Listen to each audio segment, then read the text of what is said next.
Bonjour à tous et à toutes, bienvenue sur votre chaîne Maham TV. Aujourd'hui, nous allons parler d'un sujet qui fait l'actualité et suscite beaucoup d'intérêt. L'entrée en activité de la force conjointe de l'Alliance des États du Sahel, l'AES, dans la zone des trois frontières.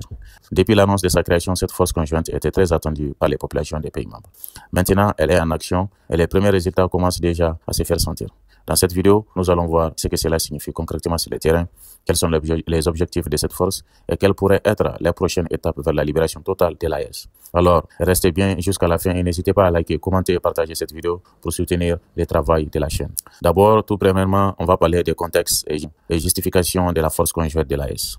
L'Alliance des États du Sahel, AES, composée du Mali, du Burkina Faso et du Niger, s'est formée avec un objectif clair, reprendre en main leur souveraineté sécuritaire, politique et économique.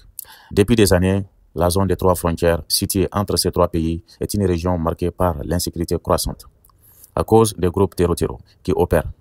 Ces groupes profitent des frontières poreuses pour mener leurs attaques contre les populations civiles et les forces de défense nationale. Face à cette menace persistante, les trois États ont pris une décision historique. Former une force conjointe qui mène désormais des opérations sur le terrain pour traquer les groupes armés et établir la paix et la sécurité. Deuxièmement, déploiement et premier résultat de la force conjointe. D'après les informations officielles, la force conjointe de l'AES est déjà en action dans plusieurs zones stratégiques.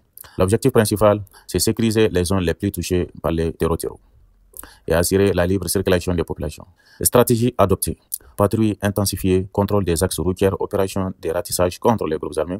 Les premiers résultats sont encourageants. Neutralisation et arrestation de plusieurs éléments terroristes, récupération d'armes et de matériel de guerre appartenant aux groupes armés.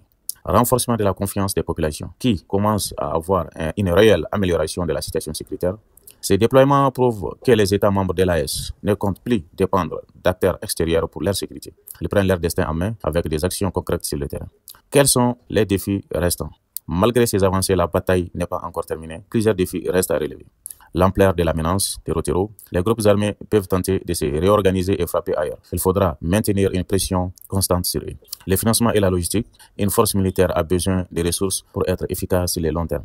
Il sera important d'assurer un bon approvisionnement en matériel et en soutien logistique. La coopération avec les populations. La victoire contre les terroristes passe aussi par une collaboration avec les habitants pour recueillir des renseignements et prévenir les infiltrations ennemies. Malgré ces défis, la détermination de l'AES reste forte et tout laisse penser que cette force conjointe continuera à progresser jusqu'à la libération complète des territoires sous menace.